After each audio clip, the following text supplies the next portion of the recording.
तो नमस्कार दोस्तों, आज की इस वीडियो में हम लोग बात करने वाले हैं वर्ण विचार के प्रकार के विषय में। दोस्तों पिछले वीडियो में हम लोगों ने पढ़ा था कि वर्ण विचार को जो है श्वास वायु की कंपन के आधार पे कितने भागों में विभाजित किया गया है, उनको हम कैसे परिभाषित करेंगे, कौन कौन होते हैं, इन सारे टॉपिक के विषय में हम लोगों ने पिछले वीडियो में बात किया था। और आज की इस वीडियो में उसी सिलसिले को लेकर के आज हम लोग आगे बात करेंगे कि श्वास वायु, इसी को बच्चों याद रखिएगा कि प्राण वायु भी कहते हैं। अब ये प्राण वायु क्या होता है बच्चों, तो मैं बता दूं आपको कि प्राण वायु, जिस वायु के कारण शरीर में प्राण हैं वह वायु प्राण वायु कहलाता है। तो प्राण वायु की मात्रा के आधार पे, अब ये मात्रा क्या होता है दोस्तों, तो आप लोग को पहले से पता होगा कि मात्रा जिससे हम कोई वस्तु मापते हैं, या मान लेते हैं आप कहीं दुकान गए हैं कोई वस्तु खरीदने के लिए, या तो वस्तु कम या ज़्यादा खरीदते हैं, तो उसी तरह से यहाँ जो है श्वास वायु या प्राण वायु की मात्रा के आधार पर जो है व्यंजन वर्ण को विभाजित किया गया है। दोस्तों मैं फिर बता देना चाहता हूँ कि व्यंजन वर्णों की संख्या जो होती है वह 33 होती है। इसके विषय में हम लोगों ने पिछले वीडियो में पढ़ा था। और स्वरवर्णों की संख्या 11 होती है, इसको भी हम लोगों ने विस्तारपूर्वक पढ़ लिया। और किस किस आधार पर इसको विभाजित किया जाता है उन सारे को हम लोगों ने पढ़ लिया है। और पिछले वीडियो में हम लोग 33 वर्ण को जो है श्वास वायु की कंपन के आधार पे कैसे विभाजित करते हैं, कितने प्रकार के होते हैं, तो पढ़ा।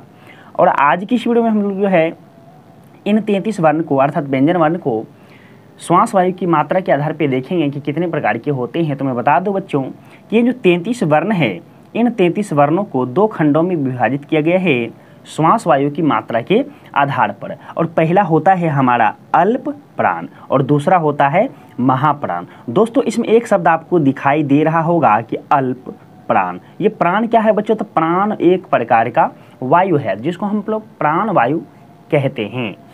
और अल्प का अर्थ बच्चों क्या होता है, तो अल्प का अर्थ कम होता है, और महा का अर्थ क्या होता है, अधिक होता है। तो यहाँ मैं बता दूँ आपको कि कुछ ऐसे वर्ण हैं जिसका उच्चारण जब हम करते हैं तो किसी किसी वर्ण के उच्चारण में मुख से हवा कम निकलता है और किसी किसी वर्ण के उच्चारण में मुख से हवा अधिक बाहर निकलता है।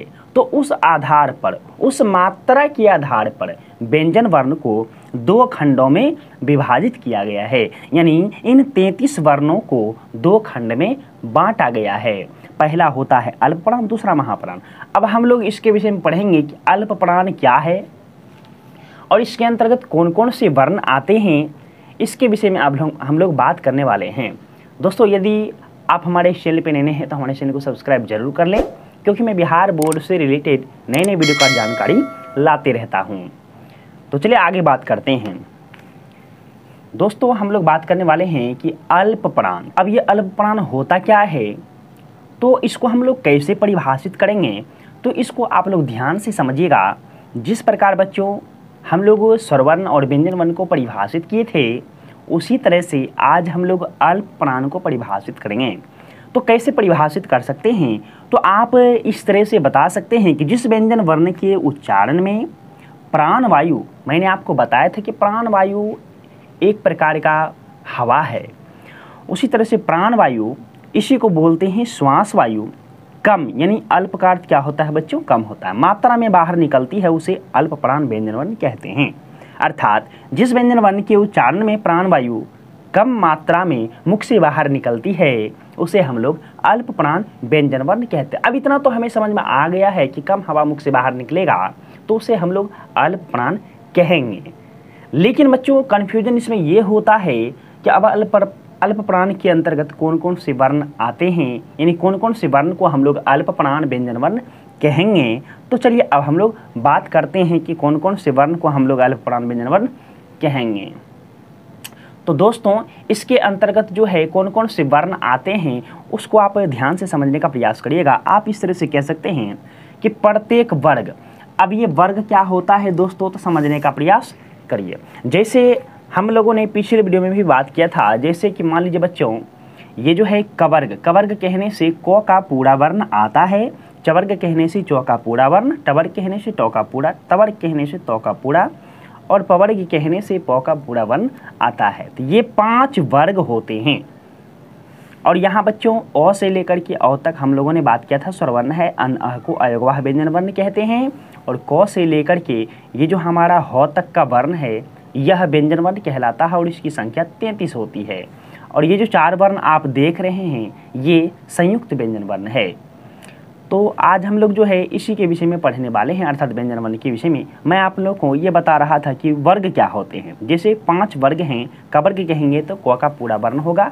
जैसे क वर्ग का पहला वर्ण क, दूसरा ख, तीसरा ग, चौथा घ और 5वां अंग होता है। इसी तरह से 5 वर्ग हैं और इनके पहले, दूसरे और चौथे, तीसरे तथा चौथे और 5वें वर्ण होते हैं।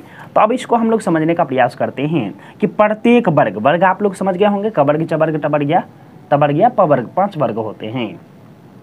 तो प्रत्येक वर्ग के पहले, तीसरे एवं 5वें वर्ण, तो दोस्तों मैं बता दूं आपको कि ध्यान समझिएगा। जैसे क वर्ग का पहले, तीसरे और 5वें, तो यहाँ कहा जा रहा है कि प्रत्येक वर्ग के तीसरे यानी पहले, तीसरे एवं 5वें वर्ण तथा योड़ और लोव को अल्प प्राण व्यंजन वर्ण कहते हैं। आप इस तरह से भी परिभाषित कर सकते हैं, कोई दिक्कत नहीं है। अब इसके अंतर्गत समझिए कि कौन कौन से वर्ण आ सकते हैं। जैसे दोस्तों क वर्ग कहने से क का पहला क, तीसरा ग, 5वां अंग, क ग अंग, यानी इसी तरह से प्रत्येक वर्ग के 5 वर्ग जो हैं, तो प्रत्येक वर्ग के जो हैं पहले, तीसरे और 5वें वर्ण, इन सारे वर्णों को हम लोग अल्प प्राण व्यंजन वर्ण कहते हैं। और इसमें एक और पॉइंट याद रखिएगा बच्चों, योर और लोवो को भी अल्प प्राण व्यंजन वर्ण कहा जाता है। यानी इन सारे वर्णों के उच्चारण में हवा जो है मुख से कम मात्रा में बाहर निकलती है, जिसके कारण इसको हम लोग अल्प प्राण व्यंजन वर्ण कहते हैं। आपको यदि प्रश्न में पूछा जाए कि ज कौन सा वर्ण है तो अल्प प्राण होगा, ज कौन सा है अल्प प्राण है, यो कौन सा है अल्प प्राण है। यदि दूसरा रहे, जैसे ख पूछा जाएगा तो ख तो इसमें नहीं आया, तो वह महाप्राण हो जाएगा बच्चों। अब हम लोग महाप्राण को समझने का प्रयास करते हैं कि महाप्राण व्यंजन वर्ण कहते किसे हैं। जैसे दोस्तों महाप्राण, नाम से ही पता चल रहा होगा आपको कि महाप्राण, महा का अर्थ अधिक होता है, प्राण अर्थात एक प्रकार का वायु है। तो हम लोग इस तरह से परिभाषित कर सकते हैं कि जिस व्यंजन वर्ण के उच्चारण में प्राण वायु अधिक, यानी महा का अर्थ क्या होता है, अधिक होता है, तो अधिक मात्रा में मुख से बाहर निकलती है या बाहर निकलती है, उसे महाप्राण व्यंजन वर्ण कहते हैं। आप इस तरह से परिभाषित कर सकते हैं। अब यहाँ डाउट ये है कि इसके अंतर्गत कौन कौन से वर्ण आते हैं। तो दोस्तों मैं बता दूं आपको कि प्रत्येक वर्ग के दूसरे एवं चौथे वर्ण, जैसे उसमें पहला, तीसरा, 5वां अल्प प्राण कहलाया था, तो बचा कौन कौन, दूसरा और चौथा। तो यहाँ जो है दूसरे एवं चौथे वर्ण तथा तालब स्व, मूर्धन्य स्व, दंत स्व, ह को महाप्राण व्यंजन वर्ण कहते हैं। मैं आपको इस डायग्राम पे समझा देता हूँ दोस्तों। जैसे कि क से लेकर के ह तक के वर्ण, क से लेकर के ह तक के वर्ण को हम लोग व्यंजन वर्ण कहते हैं। तो पहला, तीसरा और 5वां तथा योर और लोव, ये अल्प प्राण है, बच गया था। दूसरा, चौथा और तालम स्व, मूर्धन्य स्व, दंत स्व और ह, ये सारे वर्ण महाप्राण व्यंजन वर्ण कहलाते हैं। आप देख सकते हैं इसके उदाहरण में मैंने लिखा है, जैसे प्रत्येक वर्ग के दूसरे और चौथे, जैसे क वर्ग का दूसरा और चौथा ख और घ, इसी तरह से च वर्ग, ट वर्ग, त वर्ग और प वर्ग तथा तालम स्व, मूर्धन्य स्व, दंत स्व, ह, इनको हम लोग महाप्राण व्यंजन वर्ण कहते हैं। अब इसको थोड़ा सा मैं आपको और बता देता हूँ तो और अच्छी तरीके से आपको समझ में आ जाएगा। जैसे कि दोस्तों हम लोगों ने पिछले वीडियो में बताया था, बात किया था, जैसे कि सघोष और अघोष वर्ण के विषय में। सघोष, इसी का दूसरा नाम है घोष, और एक होता है अघोष व्यंजन वर्ण, अघोष व्यंजन वर्ण। इसी में आपको हम दोनों समझा देते हैं दोस्तों। एक होता है अभी जो है अल्प प्राण और दूसरा है हमारा महाप्राण। पहले आप ये बताइए दोस्तों, ये तो कंपन के आधार पे है पहला और दूसरा, याद कैसे रखेंगे तो वो मैं आपको यहाँ तरीका बता रहा हूँ। जैसे कि पहला, दूसरा, आप समझिए 1 नंबर में सघोष आया है तो 2 नंबर में अघोष। आपके पास 1 रुपया है और आपके पास 2 रुपया भी है, तो आप बताइए 2 रुपया में जितना वस्तु खरीदिएगा, क्या 1 रुपया में खरीद पाइएगा? नहीं। उसी तरह से 2 कहने से हम 1 रुपया का भी वस्तु खरीद सकते हैं और 2 रुपया का भी खरीद सकते हैं। अर्थात हम एक बार 1 का भी खरीद सकते हैं और 2 का भी खरीद सकते हैं। यानी कहने का मतलब 2 कहने से 1 और 2 दोनों आता है।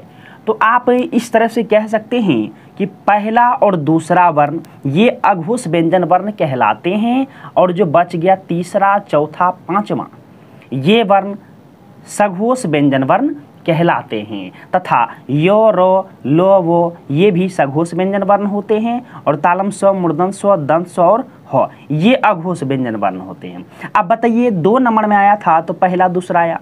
अब यहाँ बताइए 1 नंबर में अल्प प्राण, 2 नंबर में महाप्राण, कन्फ्यूजन में नहीं रहना।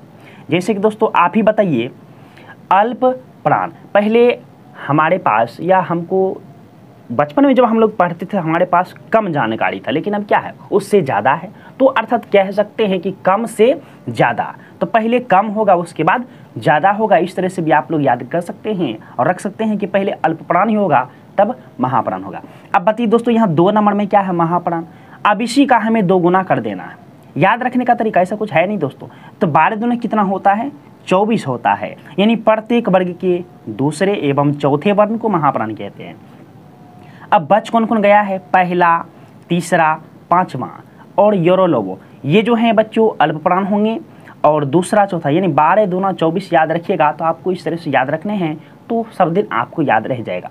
और तालम स्व, मूर्धन्य स्व, दंत स्व और ह, इसको हम लोग महाप्राण व्यंजन वर्ण कहेंगे। यानी सघोष और अघोष से रिलेटेड ही हमारा अल्प प्राण और महाप्राण व्यंजन वर्ण होता है। तो आप इस तरह से याद रख सकते हैं दोनों, क्योंकि कन्फ्यूजन वाला है, लोग अक्सर भूल जाते हैं, इसीलिए इसको मैंने इस तरह से बताया है। यदि आप इस तरह से ध्यान रखते हैं तो आपको कभी भी याद रहेगा और कभी भी आंसर आप बता सकते हैं। तो अगली वीडियो में हम लोग बात करेंगे कि इन वर्णों से कौन कौन से नया वर्ण का निर्माण होता है, उसके विषय में हम लोग बात करेंगे। यदि दोस्तों वीडियो अच्छा लगा हो और आप इस वीडियो से कुछ सीखे हैं तो हमारी इस वीडियो को लाइक जरूर करें, और यदि आप हमारे चैनल पर नए थे तो हमारे चैनल को सब्सक्राइब जरूर कर लें। मिलते हैं अगले वीडियो में, तब तक के लिए बहुत बहुत धन्यवाद। एग्जाम का तैयारी करते रहिए, मस्त रहिए, खुश रहिए।